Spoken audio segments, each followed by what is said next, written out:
welcome to the Monthly Muse. And as I continue on the Astro Highway, or the journey into the signs of astrology, so go ahead and watch last month's musing show where I mused about the planets.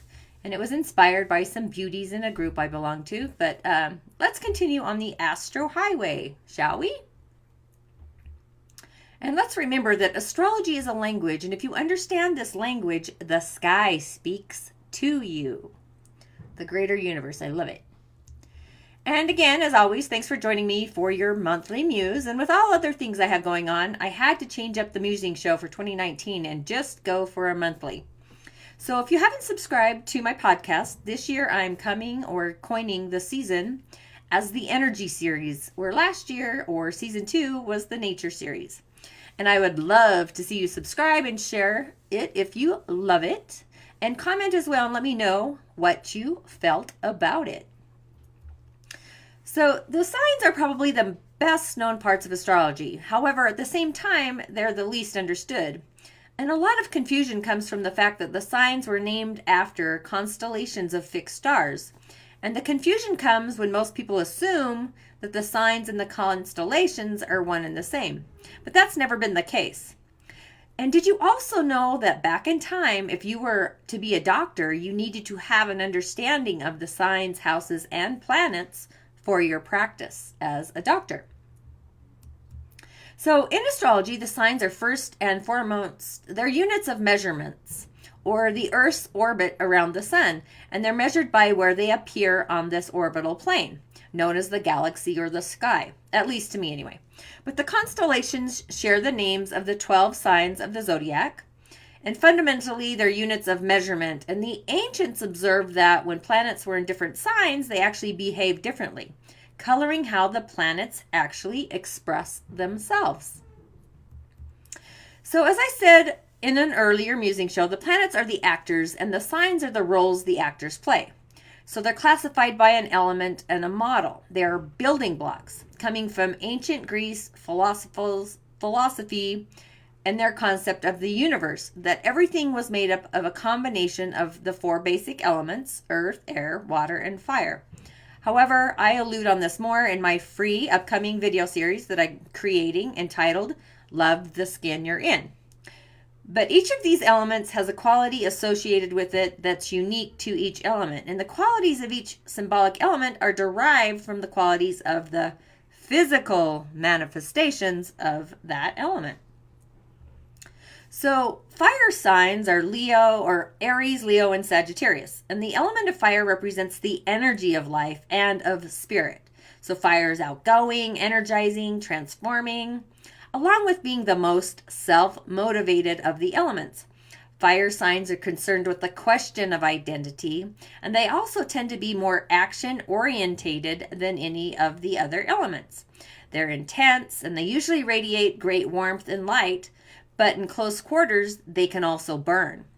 Fire signs are focused in the moment, and in the same way that a fire will spread quickly from one place to another. Fire signs have a tendency to follow a train of thought rather than sticking with one idea or concept and actually seeing it through to completion. So one quality that is sometimes overlooked is that fire is clinging and dependent. And fire can only exist as long as there is fuel. And once the fuel is consumed, the fire actually dies. So when we think of the word fire, what also comes to mind are words like passion. Fire signs are very prone to intense emotions, and the emotions that fire signs are not comfortable with are either intense joy or intense anger. It's like that love and rage. Because a fire can rage out of control, right? So you have heat or light. So learning how to experience the full range of emotions and not limit yourself to these extremes is healthy for a fire sign. It's also masculine, an all or nothing sign, very pointed or directed energy. So if they take action, they run on all 8 cylinders, or I guess now what I would call the cosmic gateway. So when they go, they really go. However, when they stop, they actually create a dead stop. So fire signs need to learn moderation. When they lose fuel, they drop from exhaustion. And loyalty is huge. And they actually have little tolerance for dishonesty. They get recharged by physical activity. especially outdoor fun in the sun kind of stuff. And the sun being the strongest representation of fire. So if you have an emphasis in fire in your chart, you might find that sitting in front of a fireplace, a campfire, or dining by candlelight actually brings you joy. Just being by actual flames can be nurturing and energizing to you. So the earth signs are Taurus, Virgo, and Capricorn. And earth represents the physical form or substance. It doesn't move. It actually stays in one place. It's practical, substantial, material, and concerned with matter and our need to interact with the physical world. It's passive and receptive, but it must be acted on and formed by external energies. Being the most stable of the elements, earth signs are concerned with the physical, material, and with issues of worth and value. Slowest moving of all the elements, earth almost seems to not move at all. They have the most even temperaments. Sometimes they're hard to provoke any action at all, and it does take a lot to get earth signs moving. They tend to move slow when they do. That's the sheer weight and the mass that earth signs carry with them can be huge power to experience. They're like steamrollers, but they don't really move fast, but they aren't one to get in the way of, right? If a steamroller, you don't want to get squished by that. So concerned with the practical, they relate on the physical and tangible level, struggling with abstract concepts. They have a strong emphasis in earth elements.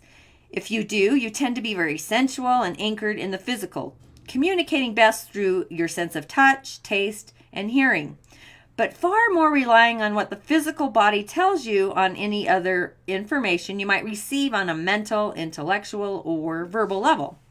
Experiencing the full range of emotions, but being grounded that you don't appear to be feeling much. Earth tends to be addicted to the illusion of the physical plane. It's a short step from enjoying the material world and the creature comforts, the pleasures that come, or the illusion, of the physical plane. It's a short step from enjoying the material world and the creative comforts, pleasures that come with it, to identify with these traps that they lose sight of their true spiritual purpose, becoming so grounded that you have difficulty accepting that the unseen or spiritual world has any validity at all. So the lesson being to discover how to ground the spiritual energy into the physical world and recharging through connecting with the earth and enjoying or getting energized by gardening, lawn care, and things that put them in direct contact with nature. Where the air signs are Gemini, Libra, and Aquarius. The element of air actually represents the social and the mental realms because air moves horizontally across a surface with amazing speed and forms connections between everything that it encounters. Being most comfortable in this realm of abstract ideas and concepts, symbols, and of course communication. And it's capable of having the most objective and perspective of all the signs. It's part of a masculine polarity, and it's more extroverted and active, operating on the conscious external level. All the air signs are double-rooted or double signs, rooted in duality and able to appreciate all sides of an issue simultaneously. Concerned with relationships and understanding their place in the universe. Gemini relates the individual to their environment, where Libra, the individual to other individuals, and Aquarius to the individual society, the whole of humanity. And air is an element that relates to the mental plane, air being rational or logical and not very comfortable with emotions in general, especially intense emotions. They often try to distance themselves from emotions and retreat to this mental, abstract realm where they're the most comfortable. Remember that air floats on the surface and doesn't like to go deep. So having vivid imaginations, they're attuned to the energies of the mental plane, discovering new ideas or concepts, and build on old ones by discovering new connections or different perspectives. So being full of all these wonderful ideas, they aren't terribly successful at actually implementing them. They're thinkers and doers, and they leave the implementing of the ideas to the earth signs, getting recharged through social and mental activities, but also from the direct experience of air, including everything from deep breathing, flying a kite, motorcycle rides where the air is flowing through the air, or even roller coasters. They like feeling the rush of air or the wind, enjoying abstract challenges, and they energize through working puzzles or riddles, games, research, debate, or even just socializing and meeting new people. So the water signs are Cancer, Scorpio, and Pisces. It's the element of water, and it relates to the emotional spiritual plane because water signs operate entirely on the level of feelings, not just any feeling. They're the deepest, most primal emotions, along with the needs and longings of the soul. And these feelings get buried really deep in the unconscious and subconscious minds, keeping them locked up, and they even forget that they exist because they feel frightened by the power and the intensity that they carry. So it's a feminine and receptive energy. Receptive, responsive, and fluid. Water always sinks to the lowest and the deepest point, and it will continue to flow until it is contained. It has no shape or structure of its own, and instead takes on the characteristics and form of the container. They're irrational, instinctive, emotional, and entirely right-brained. Like air signs, water signs also seek to make connections. Only water seeks to connect deep, transformational levels that air would never consider to explore, because water signs are concerned with healing and the power of emotional release. They are the most comfortable with any kind of emotion, so long as it's intense. Something that water shares with fire is a tendency to exaggerate or to be overly dramatic or overly emotional, because they're the most retentive of all the elements. So remembering each and every emotional experience, no matter how painful. So sometimes it seems that they enjoy exploring painful memories and emotion the most out of all. They are frequently the most intense experiences that they remember. But one of the hardest things for water signs is learning how to let go, to truly release the pain and all the negativity, and just allow the healing to complete that process. So, feeling the most deeply of all the elements, they might not always be able to communicate the depth of their feelings, or the extent of their pain, or even their joy, because words do not come easy to water signs. They have ongoing struggles with finding ways to communicate, along with expressing their feelings that truly encompass the intensity of the experience. Words are inadequate, and some things can only be communicated through direct, emotional, or energetic connections, because the element of water has no structure of its own. It must be contained. So water signs, they tend to have the most difficulty accepting and respecting interpersonal boundaries, particularly emotional ones. So learning to respect the emotions and the comfort levels of others, and that not everybody is able to bare their soul and share their deepest feelings 5 minutes after an introduction. This actually can be a very difficult lesson. However, there's the opposite side where after the introduction, they have they will share everything with you in the first 5 seconds, because water signs recharge through intense emotional connections as well as being near water. So if you have a few signs in water, you can clear your emotional body of all that accumulated negativity by spending time in or near water, finding that you're happiest living near lakes, rivers, oceans, or even attracted to rainy climates. Even if a large body of water isn't available, taking a long hot shower or soaking in a warm bath can have some energizing and clearing effects. I myself have a lot of water signs or planets in water signs. So hanging out by a pool or lounging in the tub often works for me. So now we have the models of the signs. So there's cardinal signs that are Aries, Cancer, Libra, and Capricorn. They are the beginning of the seasons like spring, summer, fall, and winter. They initiate and focus on new beginnings. They're concerned with the questions of identity, and they're trailblazers or pioneers. They have a lot of initiative, and they're extremely self-motivated. Associated often with leadership, they come by it by accident most of the time, actually. They don't have a desire to lead, but they don't want to be led either. If people follow them or learn from their example, that's fine, but that isn't their primary motivation for acting. They seek to express and define individual identity, and their drive and energy is necessary to break free of the collective and establish a sense of individuality. They're concerned with different aspects of identity depending on the element that they are involved with. So Aries, as a cardinal fire sign, is concerned with creating and expressing an individual identity, where Cancer, as a cardinal sign, is concerned with establishing and expressing an emotional identity. And Libra, as a cardinal sign, or an air sign, it's concrete with one's social and intellectual identity. And Capricorn, a cardinal earth sign, is concerned with creating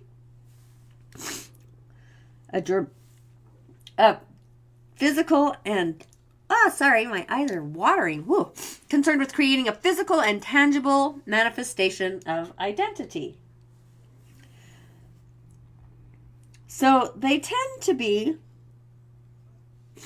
they tend to be dramatic, charismatic, direct, impulsive.